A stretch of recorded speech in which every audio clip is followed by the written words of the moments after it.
You're what? Okay. And as Amy said, I'm Melissa Benn, an attorney with the Benn Law Group. And how many of y'all were here in March for my presentation? Just a second. So not very many of y'all. Yay! I'm glad I'm not just repeating myself for everyone. And there have been a few statutory changes since March, and I actually went into it last week. And so we'll cover some of those, but for the most part, guardianships are pretty much the same as they've always been. And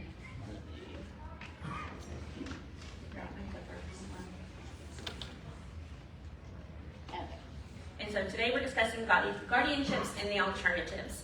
And one of the primary reasons that guardianships exist is because there are those adults who are unable to manage their medical decisions, their finances, and so they need assistance with someone doing that. And before we proceed with a guardianship filing, we have to consider what are called the less restrictive alternatives to see if those are realistic options for the person that we're discussing. And guardianships primarily come into play in two different situations, and as I'm sure most of y'all are here for, are special needs children who are turning 18, because once your child turns 18, even if you do not think they are legally in the eyes of the law, they are an adult. So you are no longer allowed to make medical decisions for them. You are no longer allowed to make financial decisions for them. And that does not mean necessarily that the doctor's not going to listen to you, because if you have a doctor who has some common sense and isn't afraid necessarily of legal stuff, and they'll still speak with you, still consider your opinions and your thoughts. But legally speaking, once someone is 18, the doctors, the bankers, whoever cannot communicate with anyone other than that 18-year-old person. And so they're not supposed to discuss the situations with anyone other than that individual. So, guardianships, enable someone to make financial, medical, living decisions on behalf of somebody else. So if you were named as my guardian, you would be able to tell me where to live. If I want to go live in Cabo, you can say, no, you have to live in the little cottage on the hill, and I have to abide by what you want. It's very similar to the parent-child relationship, so I like to describe it as it just lets you keep doing everything you've been doing for the past 18 years from that point forward. Because even though your child might turn 18, it doesn't mean they're ready to go out and face the world on their own. And it removes the ability of the ward to make decisions for themselves. So if I wanted to, cut off my left toe, and that was what I really, really wanted to do because I hated that toe, which I do, but that's beside the point. I wouldn't cut it off. But you're saying there's no medical reason, you're not cutting that toe off. The doctor's not going to cut my toe off just because I want it. Whereas if there's no guardianship over me, and I go to the doctor and say, I don't want that toe, he's going to cut that toe off. So you're taking away my right to make those decisions.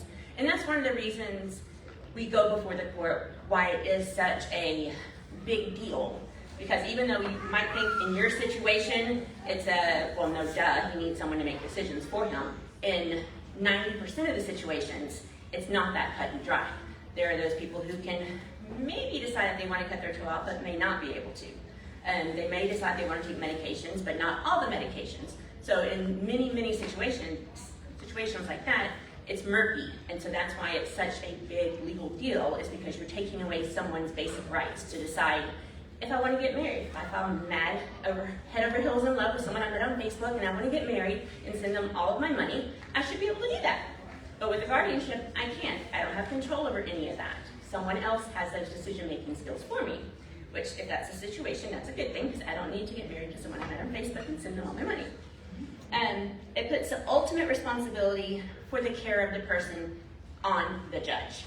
And that's another reason that judges take it, not that they don't take everything they do seriously, because they do, but guardianships in particular, judges take a keen interest in it because they have a personal bond. They can be held personally liable if something were to happen to that ward and they're not aware of it.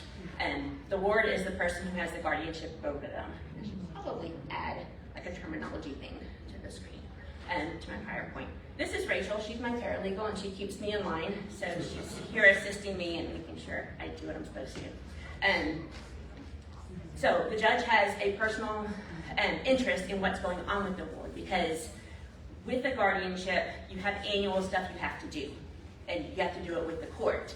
And so if something happens, 5 years down the road and I'm no longer there, but the judge has no idea what happened to me because he hasn't been checking on me and he hasn't been seeing if the reports are filed, he can get in trouble for not knowing what happened to me because I'm his ultimate responsibility. So that's one reason, one of the many reasons, that courts take a keen interest in guardianships. Oh, I just went through that. Sorry.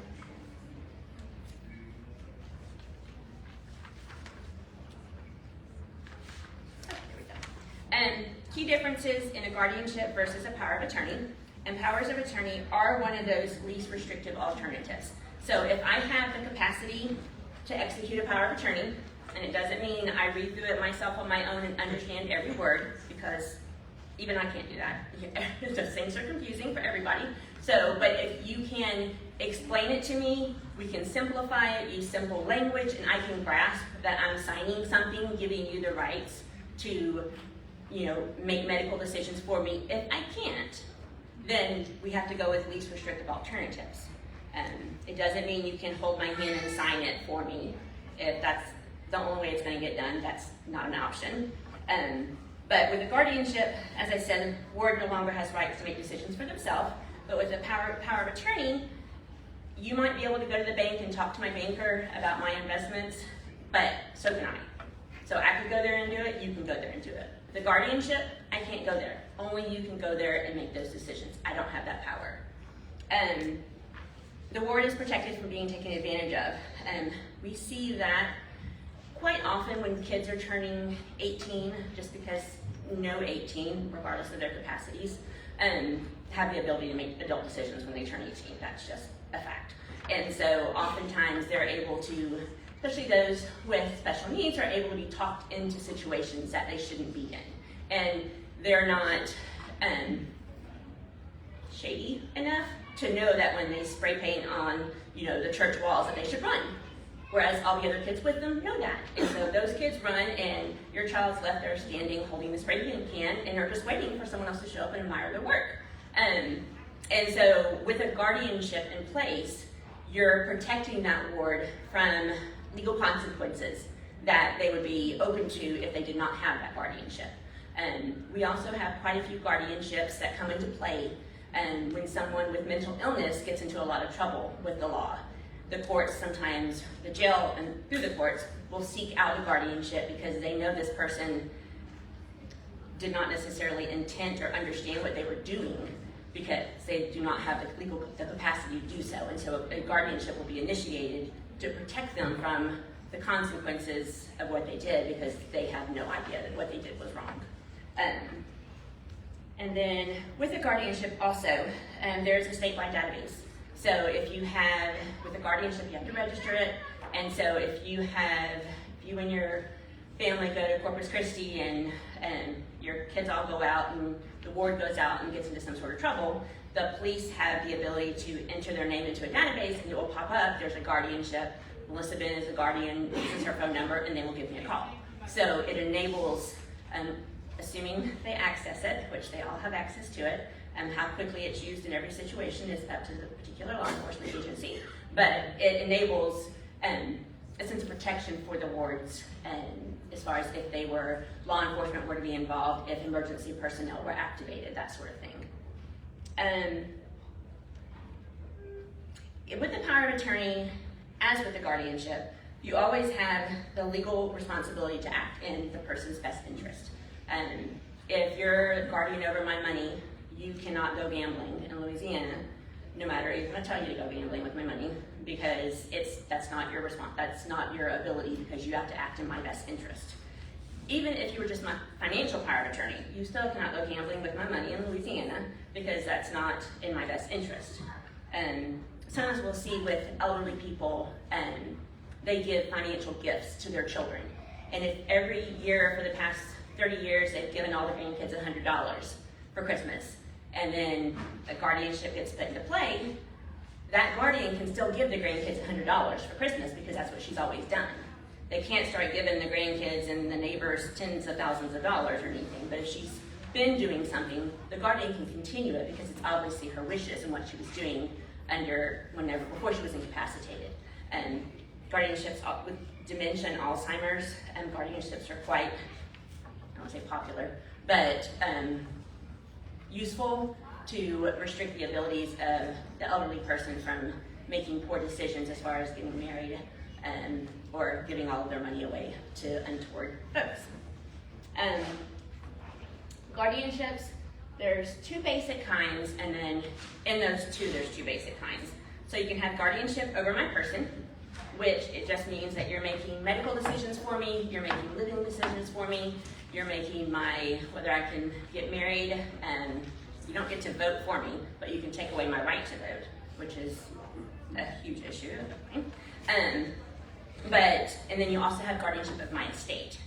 A lot of kiddos turning 18 do not have money necessarily, and so the guardianship of the estate's not necessary. So most of our kids turning 18 is just guardianship of the person.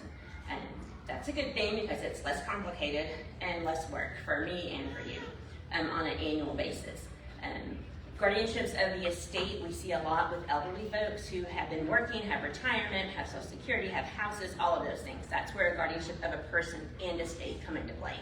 And then with a guardianship, you have a full authority where the guardian gets to do everything for me. I can't do anything for myself. You get to take all my guns out of my house.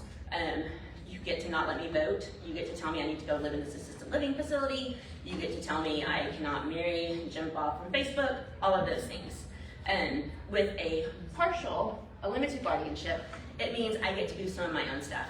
Like, I can make medical decisions for me as long as it's not an invasive procedure. Anything invasive, that's on you. You get to make that decision. But it still gives me some of my rights. So if I have the ability to decide, that my finger's sprained and I need to go to the doctor and that sort of thing, you can of course guide me, but it's ultimately my decision. Whether or not the finger gets removed from my body, that's your decision. So we have some wards who the ability to drive is restricted. So they can drive within Brazos County, have to be home by 10 p.m. And if they're going to be later than 10 p.m., they have to get a text permission from their guardian. We have some wards who can't drive at all. We have some who can drive in Brazos and the surrounding counties. So it can be really tailored to the person and what their individual capacities are. We also have, with finances, some where the ward can manage $200 a month. So they can spend $200 on nothing but Xbox games if they want to. That's their prerogative. But everything above $200, their guardian gets to pay their bills and make sure they have a place to live, all of that stuff. So, and then some who the kids can't get any of the money because they can't even manage that amount because someone will talk them into giving it to them the first day they have it. So, considering less restrictive alternatives, is that what we're talking about? The supported decision-making agreement that Amy mentioned that they're doing with her son, it is similar to a power of attorney in that I am authorizing someone else to help me make decisions. The primary difference is two things. One, make sure I don't go into too much detail later. One is that it also covers schooling, where powers of attorney they don't cover school necessarily. So the supported decision-making agreement allows the schools to continue to talk to you and consult you regarding your child. But with the supported decision-making agreement, I am naming you to support me in making my decisions, but it's my decision. So if I'm not there, you can't just make it for me, you're supporting me. With powers of attorney, you have the power of attorney for your money and the power of attorney for your person. And so with those documents, I am naming you to make those decisions, either if I'm not able to for medical or with financial, you're making that decision along with me. And I have powers of attorney for both of my boys, biological boys, both of my two oldest are mine, they're biological. I have 3 stepkids also, but for the oldest 2 biological, and I have powers of attorney, so I've had to close a gym membership because they were out of state and forgot to do it. I've had to contact a doctor and change their billing address because they couldn't figure that out because they were 18 and didn't know. Sometimes I wonder if I trained them properly, but anyway. So with the powers of attorney, they could have easily called that doctor. They could have, if they could have figured it out, they could have gone to that gym and closed their gym membership. But I could do it because I had that power of attorney. So medical power of attorney, the doctor's not going to tell, listen to you versus the person standing next to you saying, don't cut it off, don't cut it off. If you're saying cut it off and they're saying don't, they're going to go with that person. With the power of attorney. Guardianship is different. Representative payee for Social Security, and that one does not involve the courts at all. It just involves you naming yourself as a representative payee for your child, so that you open an account as a representative payee and you control how those funds are spent. Special needs trust, that's a whole presentation in itself. Those can be set up with the ward's money, with your money. Easiest situation in those is to set them up in your will, because most people don't have hundreds of thousands of dollars laying around them needing to put in a trust for their child. But when you pass away, your life insurance can go into that trust. So it's protected from your child going out and spending it and giving it all away. Someone else is managing it for them. And then ABLE account, which is a state-based savings account for your children, and I do get into that a little bit more. Guardianship procedure. The very first thing that we need is the physician's certificate of medical examination. That is a 4 to 5 page, depending on which version you have, form from the state of Texas that a doctor, and there's an asterisk on that the doctor fills out stating, your child's basic information and the diagnosis, the physical diagnosis, the mental diagnosis, and then if there's room for improvement. Is there a possibility this person's going to improve? If so, when? 2 years from now, might be 6 months, might be 10 years. And especially with 18-year-olds, the maturity can really come into play, and we've done more than one guardianship where the child had a full guardianship at 18. By 20, he had some of his rights back. By 25, the guardianship was gone because they had matured enough finally to get to that point where they didn't need the guardianship anymore. And then we did powers of attorney, so the parents are still involved, but they're not necessarily making those decisions in lieu of the child making those decisions. So we have the physician's certificate. A PhD doctor of any sort can fill out this form. One of the changes that started last week is now, besides the doctor, it is a advanced, I had to write it down because I could, advanced practice registered nurse, so an APRN can also fill one out. That's a big change, and that's something that the legislator, I'm really surprised they did, because they've been a big hang up. Like my podiatrist could complete one because they're a doctor, but my psychologist who sees me every week couldn't do it because they're not. So they've made some changes to that, and if the diagnosis is strictly a mental illness, then you can have a psychologist now complete one, or a psychiatrist. So those are 2 changes that started last week that we're really excited about, because it gives us a lot more leeway and options when getting the certificate. So with that certificate, we prepare our application. We let the court know, this is Joey. Joey is, 18 years old in 2 weeks. His diagnosis is such and such. These are his parents. They want to be his guardian. They are qualified to be guardians. We all live in Brazos County. These are his siblings. His siblings are all adults, and they're going to agree to the guardianship as well, which they don't have to, but it's much easier if they do. And so that's our application. We file that with the court. The court does a couple of things. First is they make us serve him or her with a law enforcement officer. Many years ago, we were able to use private process servers, and I really prefer that because they're not near as scary as law enforcement officers can be when they're walking up to a child and to hand them a piece of paper that's formal. Even if that child is immobile, they have to sit it in their lap. They can't hand it to the parent to hand to the child or anything like that. They have to serve that person individually. And I've had it at least once the court reject a service because the officer wrote on there, hand it to mom, and we had to redo it where they handed it just to the child because the child was immobile and nonverbal, but anyway, we had to get it right for the judge. And then you as a parent are going to register the guardianship on this database, and you're going to enter your information. My name is Melissa Benn, my date of birth. These are my emergency contacts. If the court can't reach me, this is my sister. She's going to know where I am. And then based on the information that I put in with my social and my date of birth, the state's going to run a background check. Just a mini basic background check, making sure I've never been convicted of a felony, because not all felonies, but some felonies exclude you from being a guardian. So the state's going to check that, and they're going to give my background check to the court, so the court knows. My attorney doesn't see it, the other attorney doesn't see it, but the court knows. And then we have to, the parents have to complete a training, and it's about an hour long, very, unless they changed it recently, a very boring, dull training with an old gentleman that has you click a bunch of buttons, and you learn a bunch of stuff. About 50% of it doesn't apply. I really wish I knew who was watching this. Say more. But you have to do the training regardless, and you get a certificate like you went to school, and we filed that with the court to let them know that you did that training. In theory, that training prepares you for being a guardian. So much of being a guardian you experience as you go, unfortunately. Your child gets a copy of the Bill of Rights. And the Bill of Rights is something designed by the state of Texas, and it's basically saying, as a person, I have these, 400 rights. Well, it's like 5 pages, so probably not 400 rights. But I have all these rights.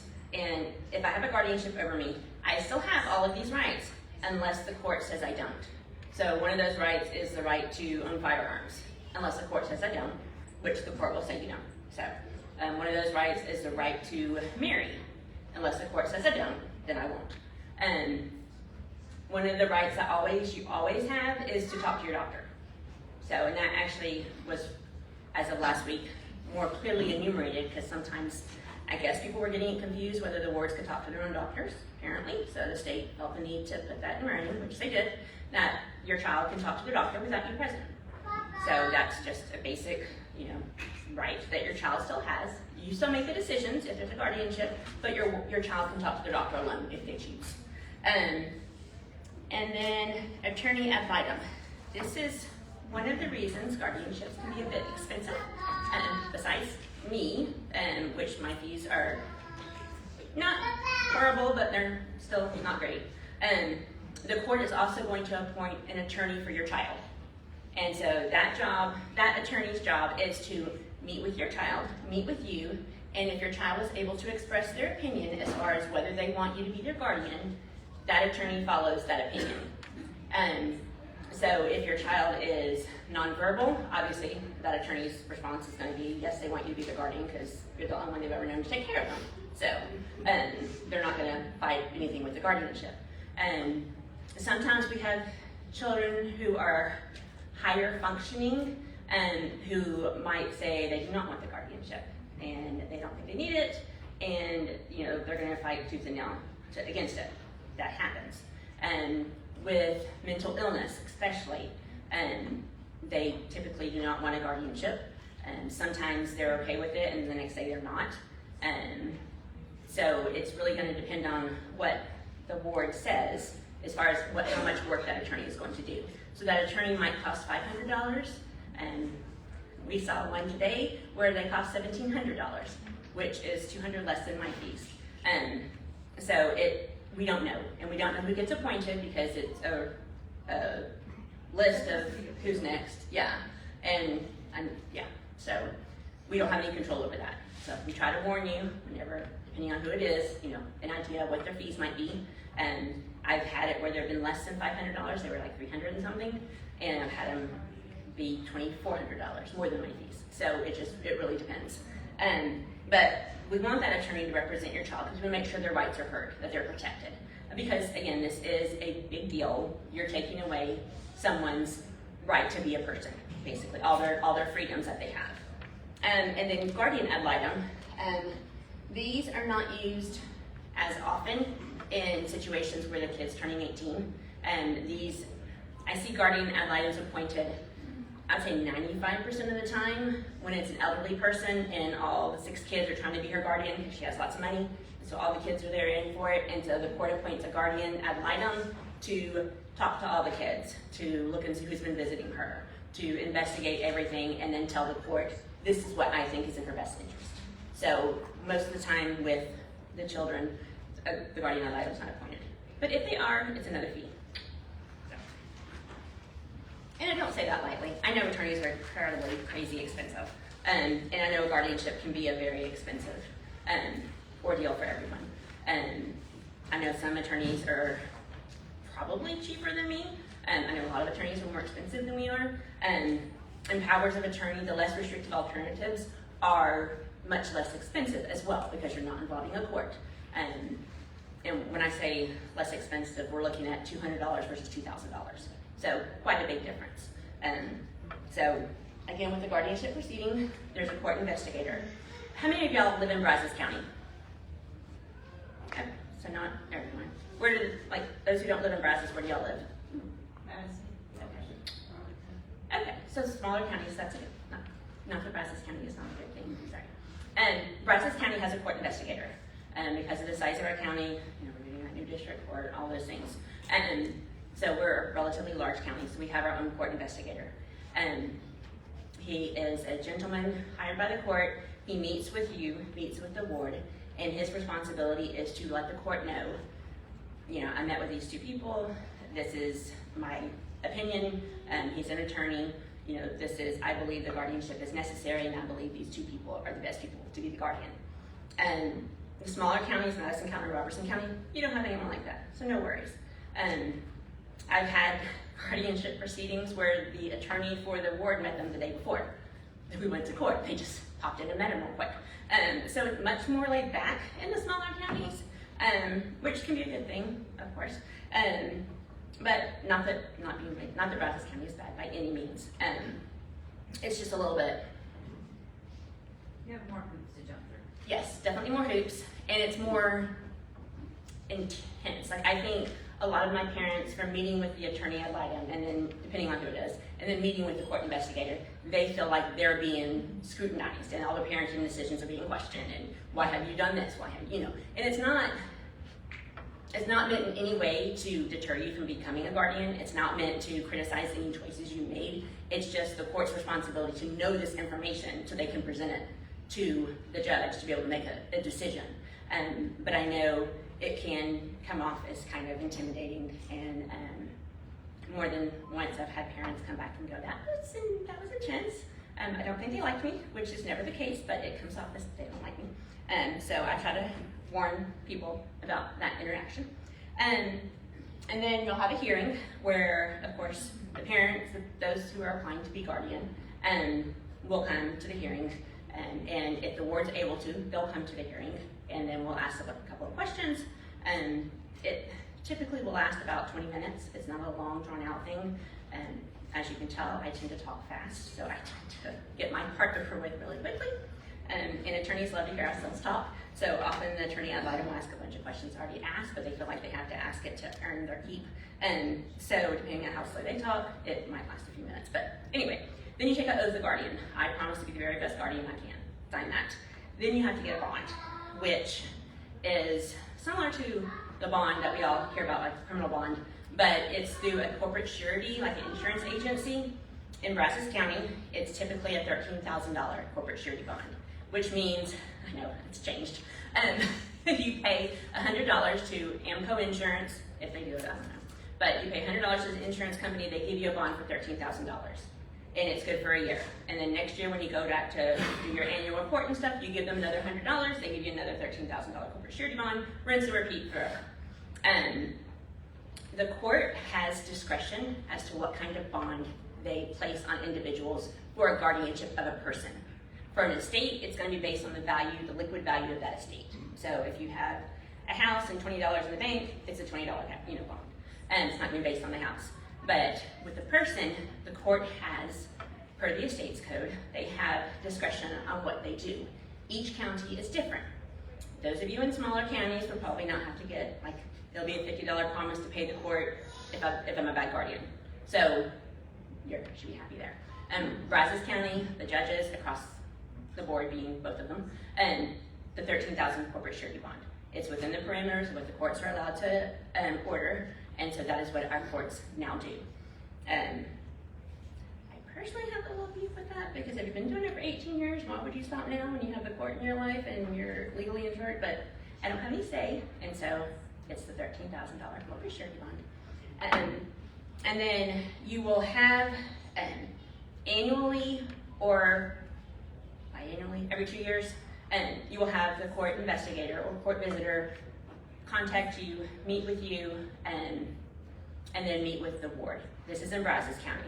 Smaller counties, you'll probably never hear from anybody from the court again, so, unless they change something drastically, but for the most part, you file your annual report, you'll never have to talk to the judge again. If you're wanting to modify the guardianship, let's say you have that 18-year-old who matures greatly, by the time they're 23, they're investing in hedge funds or whatever. We can go back and modify the guardianship. Nothing is ever set in stone and cannot be modified. And we have some that we modify fairly frequently. And we have some that we've had since they're 18 and nothing's changed drastically, so we haven't changed the guardianship. Obviously, every time you go back to court, it's expensive because you have that attorney. You might have that attorney appointed again for your child, but you always want to do, of course, what's in your child's best interest. And if the court investigator comes to see you and they, based on a conversation with you, their conversation with your child, if they become of the belief that they think your child has improved greatly, the court can request a modification and request a new certificate from the doctor saying these things have changed, so we need to modify. So the duties of a guardian, you meet with everybody. Our attorney ad litem, guardian ad litem, court investigator, you attend the hearing, you do the oath of bond. Oops. Duties of the estate. A show of hands, does anyone in here have a concern about the guardianship of an estate? Like your child has money, is going to inherit a bunch of money and some houses or something? Okay, good, so we'll skip that. Because it's a pain. It's mother may I, can I spend $5 for my child to go bowling? Sure you can, but I support, so it's, yeah. So guardianship of the person, much easier. Your job is to keep being the parent you've been for 18 years. So you just keep doing what you're doing, and the court sits there and watches and approves it somehow. Making sure your child goes to annual physical exams, that they go to the dentist for their checkups, updating the court if there's any major changes. If you move, you don't have to get permission from the judge, but you have to notify the court that, hey, we've moved. If you change counties, then we have to transfer it to a different county. If you just moved up the block, or like my husband did, 4 different houses in one neighborhood, every house would be telling the judge we moved. So you have to notify them of that. If you were to have your child at home, free range, no one over there watching, supervising, and then you decide for whatever reason that your child needs to go into like an assisted living facility. Again, this happens more with elderly folks.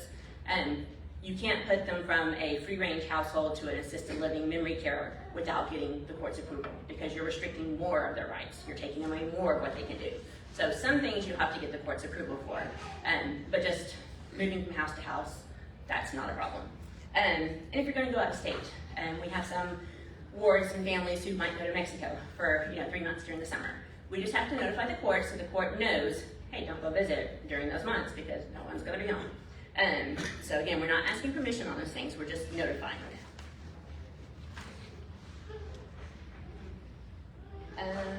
Supporter decision-making agreement, already covered that. Again, supporter cannot make the decisions for the person, you're just supporting them. And I did not mention this, powers of attorney, supported decision-making agreements can be revoked at any time. So if I have my powers of attorney and I've named Rachel as my supported decision maker, and I get mad at her because she, gets information from the school and decides that I should be taking some advanced class that I don't want to take, I can revoke it. I can say, never mind, you're no longer my supporter. I'm going to name Johnny over here because Johnny doesn't want to take any of her classes. Guardianship, you can't do that. Once it's in place until the court takes it away. So with powers of attorney, we see some of their weaknesses, I guess, is that, kid turns 18, they have a lot of capacity, they are able to do a lot of things, so we try their power of attorney route. It's less expensive, it's worth a shot if we think it's going to work. And assuming the parties believe that the person has the capacity to sign it. Obviously, if they're not going to have the capacity, we can't even explore that route.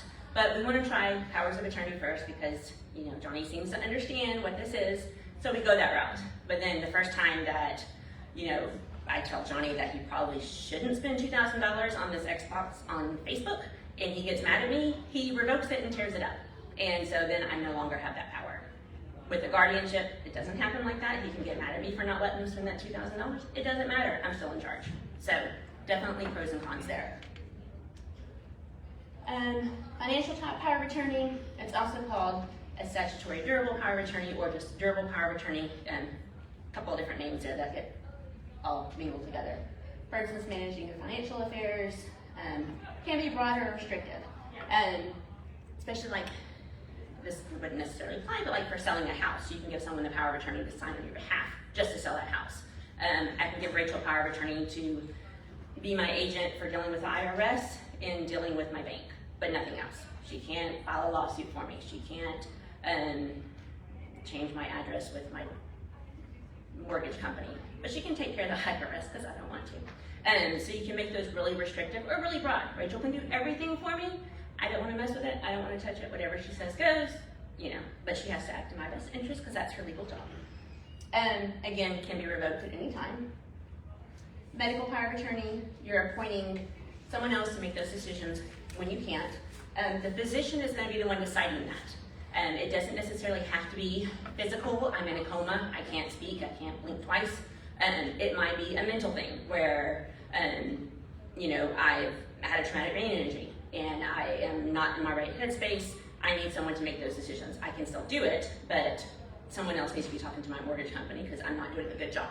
So it might be physician saying, hey, right now she's mentally incapacitated. The agent needs to take over for her. Always helpful to have a directive to a physician, and that is your document stating if I'm in that coma and I'm never going to recover, you know, do you want to be kept alive? Do you want to be let go? Having that document ahead of time takes the pressure off of the one having to make that decision at the last minute. So, and again, it can be revoked at any time. Special needs trust, very helpful again when there's a lot of money involved. A lot of our clients, we do guardianships and then we do their estate planning to set up. One, we're naming guardians in their will, and that's one thing the state, we've been doing it, the state just authorized it, last week, was that guardians can name alternate guardians in their estate planning documents. We've been throwing it in there because why not, you know? So it's there. And then setting up that testimony trust. So if something happens to me, Johnny doesn't get access to all of his hundreds of thousands because I have wonderful life insurance. You know, his sister's gonna manage it for him to make sure he doesn't spend that $2,000 on the Xbox on Facebook. Cannot be used for things they're getting public benefits for. So if they're receiving government assistance for their housing, you can't use the trust to pay for their housing. If they're not, then go for it. So, but if they're getting any kind of government assistance, you have to be careful about what the mingling is. And then monies placed in the trust are not subject to a judgment. So if I have a trust, special needs trust set up with, you know, $6 million in it and I ram into somebody with my car, whoever I hit with my car can't go after that trust because that's protected. They can go after the $3 in my bank account, but not my trust. So, ABLE account. ABLE stands for Achieving a Better Life Experience. It typically does not affect eligibility for SSI or any sort of government assistance unless you get up to, right now it's $100,000. So as long as you're less than that, you're good. And you can only deposit, as of this year, $17,000 a year. So it's going to take you a bit to get to that $100,000. It changes each year as far as what the limits are. But it can be used, you get like a debit card, and you set this all up online. It doesn't involve any attorney or anything like that. But there's some parameters that have to be in play. If you're the power of attorney for your child, or if you're their guardian, you have the legal authority to set up this account on their behalf. So, the individual has to have significant disabilities that started before the age of 26. If you're in here, you have a child, I'm assuming you're good with that. But starting in 2026, that age increases to 46. I don't want to say we tend to see, but traumatic brain injuries with, I would say, males in their late 20s, I think this will help cover them because I know there's been more than one where that was that incident and they wouldn't have this option. So, I think that's actually my last slide. Okay, I know I talked really fast and no one asked a single question. That means I'm doing like an awesome job explaining things, or y'all just couldn't keep up with me and don't know what I was talking about. So, questions? Yes, ma'am. Do living wills ever have to be renewed? No. A living will is the same as a directive. No, once any of your estate planning documents, your will, your powers of attorney, they never have to be redone unless you want to change something. If you've said, no, keep me around forever and ever, I'm going to haunt you, and you decide, you're 90, you've lived a good life, you want to change that, you can change it. So same with your will, same with all of those documents. So, yes, ma'am. Outside of the alternative to guardianship, if I ever become like incapacitated and unable to take care, does the guardianship transfer over to, or they have to go through the whole process? They do not have to go through the whole process. Can you repeat the question? Oh, yes, sorry. The question was the first question was, does the living will ever expire, or do you ever have to renew it? And no, you don't have to. Second question was, if I'm guardian of my child and something happens to me, where either I pass away or I'm incapacitated, the person that you've named, do they have to go through the whole process again? And the answer is no. They kind of step into your shoes. However, they still have to qualify. So they have to do the registration to make sure they don't have a criminal history. They have to do the training to follow the boring old guy through the little hour-long thing. But they have to go through the process to be appointed a successor guardian. And we see quite often when parents are guardians of their special needs child, and they start getting up there, they're in their 70s or 80s, and they realize, hey, I'm not going to be around forever. And so a lot of times a sibling will step in, and so they'll go ahead and do that, even though they're perfectly able to, but they're just taking care of it before they can't. So, with the guardianship, and I realize this is not on the slide, which it should be, annually you have to file a report.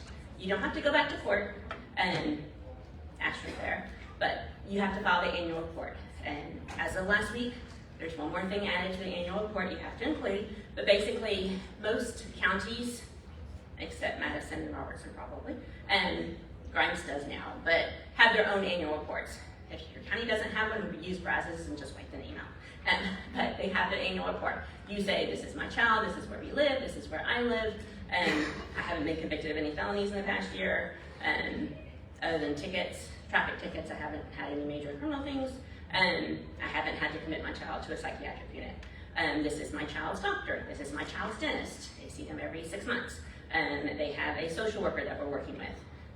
One of the new things that was added was supports and services. If you're utilizing BD-SIL for independent living and training and such, you list that on there. If you're using, Central Church's Purposeful Life for learning things, you put that on there. So you're just really listing. Doesn't have to be an official thing. You can have your neighbor from next door teaching them how to crochet, but you're listing supports and services that are helping your child and have a better life. So making sure they're engaged. Yes, ma'am. So along with that, when you do a guardianship, would it be, or can it be both you and your spouse, or just one of you is the guardian? As long as you are the biological or adoptive parents of the child, it can be both of you. And if you're divorced, it can still be both of you. But it's a little bit trickier in some counties, and because the court's looking at it like, if you couldn't stay married, you're probably not the best at making decisions together. So do we want to put both of you in charge of the kid? So, but if we can convince the court that y'all can, then it's a possibility. But like me and my sister can't both be guardian of a mom.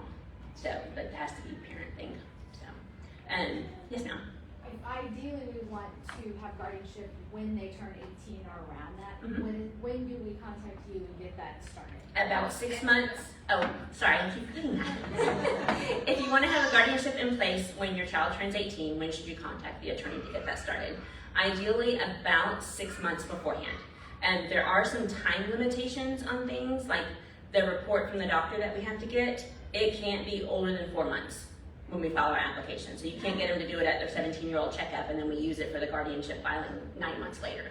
And so you want to, about 6 months, consult with us, start getting everything you need in place, and then we can file it at any time, but the court's not going to have a hearing until they turn 18. So we try to get it the day after, unless they want to spend their birthday in court. If that's their thing, we can do that, as long as it's not a weekend. But the court won't appoint you before they're 18 because you're their parent. You already have that right. So, and the other question was if parents can both be appointed as co-guardians. So that was that. Yes, ma'am. On an ABLE account, do you have to have a power of attorney or guardianship to be able to open an ABLE account for your child? No, you do not. There's a box you can check that says you're authorized by your child. And I have a couple of guardians who have opened them as a guardian, and honestly, the able people have never asked them for documents. So even if they're over the age of 18? Yes. Yeah, you have their authority to do it. So, on the annual report, you're filing this report with the court, and it's an anniversary thing. So if you're named my guardian on October 1st of 2023, next October 1st of 2024 is the first year of our guardianship. So on October 2nd of 2024, you can file that report with the court telling them all the fun things we did the year before. And then the court reviews it. Odds are, in Brazos County, the court's gonna holler at you, let you know they're there, see, make sure everything's good, and come out and see, make sure you aren't living in a tent in the backyard somewhere, make sure the room's appropriate, all those fun things. And they do some things by phone and Zoom, so it's not all in-person stuff. And I know they do their best to set it up with y'all ahead of time, pop in surprise things, at least right now. And so when you get that you file that annual report, the court looks at it, verifies stuff, and then you get what are called letters of guardianship. And I should say, back here at the beginning, when we have that hearing, you're appointed, you take that oath, you give that $100,000 for the $13,000 bond. And when the judge signs that bond, that's your start date. So even if you went to court like 2 weeks before, as long as it hasn't been 21 days, and I have that bond, I finally got the insurance company to get back to me, and they gave me $100, they gave me the bond, I gave it to the judge signs it. That's my date. So if I went to court on September 20th, but the judge didn't sign my bond until the 27th is my date. So when I get that date, I get what's called a letter of guardianship. And that's just I should really bring a sample. It's just a one-page piece of paper, has a pretty red border, it has a seal down here that's raised. And it says, Melissa's been named as Johnny's guardian, she qualified on September 27th, and it's attached to our order that says Melissa has the right to do all these things, Johnny can still vote, Johnny can still drive in Brazos County. So it's all attached. So that one page of paper from the clerk with my 10-page order saying all the things I can and cannot do, that's my legal proof that I'm the guardian. This document, this letter, has an expiration date. So the order doesn't. Order still stays good, but this letter does. When this letter expires, it doesn't mean you're no longer guardian. It just means you're not compliant with the court if you haven't done your stuff. So this letter expires in 1 year and 4 months. So 1 year hits that September 27th. September 27th is our anniversary. So September 28th, I file our report saying everything we've done for the past year. And then the court I had 2 months to do that. So I could do it September 28th, or I could do it whatever 60 days is from September 28th. I could do it October 30th there. And then the court, after I file it, the court has two more months to review it. So that's where we get our year and 4 months. So we have 2 months to do our part, the court has 2 months to do their part. And so, in theory, in the perfect world, we have that 1 year and 1 day, we file our report, 1 year and 2 days, the court reviews it, we get our new letters that expire another year and 4 months. So this just repeats each year. We're getting a new letter. But we don't get the new letter unless we file our report. So that's kind of how the court keeps tabs on everything and honestly, you will have this letter, you might not use it for 5 years. You might get a new one every year for 5 years and never even take them out of your glove box. But it's gonna come. It's gonna happen where you're gonna need this letter at some point. So you always wanna get them because you have to do the report anyway. Might as well pay the $2 for the letter. But you might not need it. I know some clients who have maybe used one at the beginning of the guardianship and never had to use it, for like a decade at least. But I have some people who they have to show it to everybody and their brother all the time. So it really just depends. But you have to do that annual report to get your new letter. But your guardianship itself never expires. And I don't let anybody forget that their annual Yes. reports due. She's really good about calling you or emailing and reminding, sending you blank reports, sending you your first report so you know what you wrote last year, so you know to copy the same stuff. And assuming nothing's changed, you're not going to lie, of course, because that would be wrong.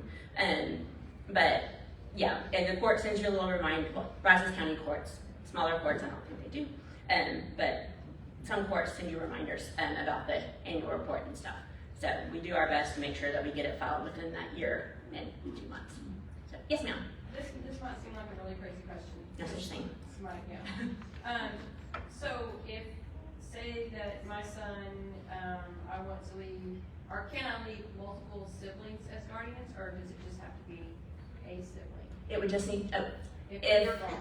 if you're gone, if you want to name alternative guardians whenever something happens to you, if something should happen to you, can you name multiple siblings? Yes. You can only name one sibling. Okay. You can name them in order because, Marie might be in the middle of her 30s in a corporate whatever, and doesn't have time to be a guardian. Okay. Or, so you can just name, I want this child, and this one, and this one. And so they're not, of course, never obligated to take it. So they don't have to do it. But, yeah. So I like alternatives. I like lots of alternatives. So, yes, ma'am. If you're dealing with a situation to where you have custody of the child, and again, if I'm not able to take care of my child, can the other parent fight for guardianship, or can I appoint someone for guardianship? Okay, the question was, if you have custody, you have primary custody of your child, and something happens to you, can you name an alternate, or can the other parent fight you for custody? Correct? Guardianship. Guardianship, sorry. Yes and yes. Anyone can always fight you for guardianship, especially a divorced parent. They like to. I've had them fight me from jail. They're in prison. They're never getting out. And they sent a letter to the judge saying they didn't think the mom should be guardian. And the judge just kind of rolled his eyes and tossed. But anyway, they can always fight. Again, divorced parents, the one without custody, and usually tends to think it's about child support, and they think there's more money involved. So that's usually, I can't say always, but oftentimes once we explain that this is not about money, there's not any kind of financial obligation attached to it, they tend to get less involved. But you can still name another person to be the guardian other than that parent. But biologically, the state of Texas has a hierarchy. Like if I have a guardianship, my spouse has dibs. And after my spouse, my kids have dibs. And my parents have dibs. And so as a child, your parents, if you don't have a spouse or kids, your parents have dibs. So if you're gone, the other parent has dibs in. It can easily be overcome. Okay. So especially if they waived it with the first one, because we have to, any biological or adoptive siblings, even if I have a brother in Maine I've never met. We're Facebook friends, but I've never met him. But if I had to have a guardian, they'd have to contact him and let him know. He has no idea. I mean, again, Facebook friends. But we would have to contact him and let him know. Parents, if, sometimes a parent is not involved in a child's life, and neither the conservator parent with custody, I don't do family law, obviously, the parent with custody and the child, they haven't seen or talked to that parent in 2 decades. They don't know if they're living in America, living somewhere else, anything. We have to go about trying to find that parent because legally we have to notify them. So they're always gonna, and we can do postings in newspapers and stuff. We really don't know where he is, but yeah. So all the immediate family's always gonna know about it. If I'm an old woman and my son wants to get guardianship of me, he has to notify all my other children. He has to notify my brother and sister, and even the one that I've never met. So. Okay, thank you. Yes, ma'am. Whenever you establish a guardianship of a child, does the guardian's finances play any part of federal or state assistance that special needs person would be applying for? The question is, when you apply for guardianship or become a guardian of a child, do the guardian's finances start being taken into consideration when the child's applying for government assistance? Correct? Yes. No, it does not. Even though your child's 18, only their finances are considered, with one exception, and it's not really assistance, it's with the court, because you can have, if someone is indigent, they can have the county pay their legal fees. In that situation, almost all of the kids are indigent, and so that in that case, the court's looking at the parents' money before they're gonna say, oh yeah, the county's gonna pay all this. But any kind of Social Security, Medicaid, food stamps, they're looking strictly at that. Even though they're 18 and they have a guardianship, they're looking strictly at that ward. So, good question.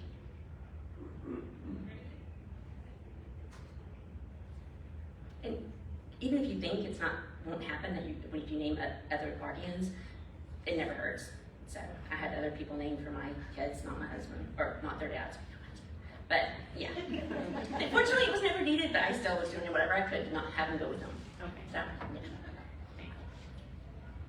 Any other questions? Yes. So let's say you apply for full guardianship and then a couple of years later you decide, you want to change to a partial guardianship. Mhm.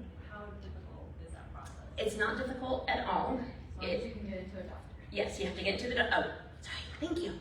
If you initially start with a full guardianship, how difficult is it to modify that guardianship so the ward gets some rights back? Not a difficult procedure as a whole, and some of the steps can be a little bit harder, and as Rachel said, getting into a doctor, one problem we run into. 8 months out right now. Huh? It's like 8 months out. It's a bit crazy, and we run into the issue where a lot of our kids have been with their pediatricians and are still with their pediatricians because they're special needs, and then all of a sudden, like, they're 22 and the pediatrician's like, oh no, you've aged out. And then our kid's trying to get a new doctor who can't see them for 8 months, and we're trying to get a new, anyway, you have to get a new physician certificate. That's where we would start, because we want to see what the doctor's saying now. If they're saying the exact same thing they said 4 years ago, we're not going to do anything. Because even if you think your child should be able to vote, and they know more about the presidents and the mayors than I do, which would be not hard at all, but if that doctor says, no, your kid can't vote, very high odds the judge is going to go with what that doctor says. So you can make your case for why they should be able to vote, but if the doctor says they shouldn't vote, the judge is going to say they shouldn't vote. So, but I had one parent tell me within the past year that, at least with their doctor, and I do not recall, and I wouldn't name who it was anyway, if I could, they kind of met with them and provided some guidance on the physician certificate. And of course, doctors trust you as parents because you're the one raising them, you're the one with them. So they were able to give quite a bit of good input as far as what they thought, if their child could vote, if their child should be able to marry, which that's under 25. Even if you're not incapacitated, it shouldn't work. Personal opinion for me. That's the dad that I didn't want to have the boys. But anyway, if talking to the doctor, especially if it's a doctor you have established a relationship with, you can really help tailor that physician certificate to what you know the rights to be. Because honestly, spending an hour with somebody, I don't know how a doctor would know, unless we deeply discuss politics, whether I should be able to vote or not. So, but the court's always going to want, as we do, we want our kids to have as many rights as possible. But we also make sure they're, in their best interest and that they're not going to be guided as they shouldn't be. So, and I will say this, guardianships, even at 18, your child's a legal adult. So legally, doctors, everybody should stop speaking to you. In reality, oftentimes that continues, everyone knows your child has special needs, your doctor, your dentist, everybody. So they continue doing it because it's common sense. Duh, this person can make decisions, I'm gonna keep doing and being a normal human being and talking to the parent. But the time might come, or will come, at some point where you go to the emergency room in California, we'll say that, and they won't talk to you because they're 18, they're 23 years old now, and you're in California and this is the doctor, and the doctor's not going to speak to you because this person's an adult. So at some point in time, it will come where you need that guardianship. Some parents like to roll the dice and, oh, we're 18, we might not need it yet. I've done guardianships for 50-year-olds, 54-year-olds, who up to that point, parents never had a problem. But parents passed, actually, and then siblings had to do something, so that's where we stepped in. But it might not be necessary at 18, but you want to, for one, be proactive, because if you get into that situation where you're in California and you can't make any medical decisions, you're going to be in a little bit of a fit. So you want to make sure you're doing what you need to do when you need to do it, so you have all those plans in place. Then again, like I said, it is an expensive proceeding, so it is something that people have to prepare for and be mentally ready for. Do you have a question? Yeah, the supported decision-making agreement, is that also a legal document or something you have to submit somewhere, or is that? The question was, is the supported decision-making agreement a legal document that you have to submit somewhere? Supported decision-making agreement and powers of attorney, those are documents that you complete, well, you don't complete them, ideally with an attorney, but supported decision-making agreement is on the county's website. You can get it out, fill it, your child will need to sign it. They have to be 18 because they have to be that legal adult, and the child needs to sign it. It needs to be notarized. So, and then you can hold it and never show it to the soul. It's still valid. Or you can give it to everybody and post it on Facebook if you want. So it doesn't change any of the validity of it. But make sure you have it with you when you're dealing with the school or when you're dealing with whoever might need it. So, any other questions? Okay. Thank you.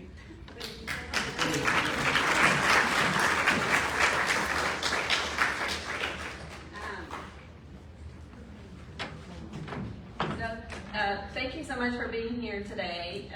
If you got one of the notes handouts, you can scan the little QR code and do the surveys. And if you don't want to do it that way, then we have paper ones, so just raise your hand if you want a paper one. Please fill them out. In regards to the supported decision making, if you go to Disability Rights Texas website, they have a very user-friendly document that you can download that takes you through it step by step. Disability Rights Texas. And I believe if you go to the CDD website and you can scan the QR code for the handout, we did this session in March, so if you go to past sessions, there should be a link to the documents there. So it's a really good, user-friendly, plain language, so that the adults with disabilities can read it and understand what it means and choose whomever they want to provide for it. So thank you so much, Melissa, Benn, for being here today. We really appreciate your time. We have a few more minutes, so if you have questions that you didn't want to ask out loud, she'll be hanging out for a little bit. But take this time to fill out your survey, and while you're doing that, I'm just gonna talk. So next month, as I said, my son and I will be the speakers, and I am what's called a person-centered mentor trainer. That means that I have been using person-centered thinking since my son was in 5th grade to help him have more choice and control over his life and have a clear vision of what his vision of a good life looks like. And we create these documents, and you'll see the documents next week that we share with his school every single year. So his teachers get it, the police officer at the school gets it when he was little, the bus driver got it, and it's a document that says these are the ways you can support my child to help them have better days at school. These are the things that are important to them. So if they're going to come talk to you about Pokemon Go, or they're going to come talk to you about trains, then that's a way for you to establish trust and connect with them. It says the great things about them. And that document is called a one-page description. And it's a really great way for your child to be participant in their IEP meetings. So he started being an active part of his IEP meetings when he was in about 6th grade. And the last one he had was about 2 hours long. He stayed there the entire time. He has choice and control over his schedule. He was very angry that they chose art for him without asking him, even though he's an artist and he loves to draw. He doesn't like being told how to draw. So somebody making the assumption that he would like to be in art class without his input really bothered him, because he understands that that should have been his choice, that somebody should have said, hey, you got an extra period. What do you think about this?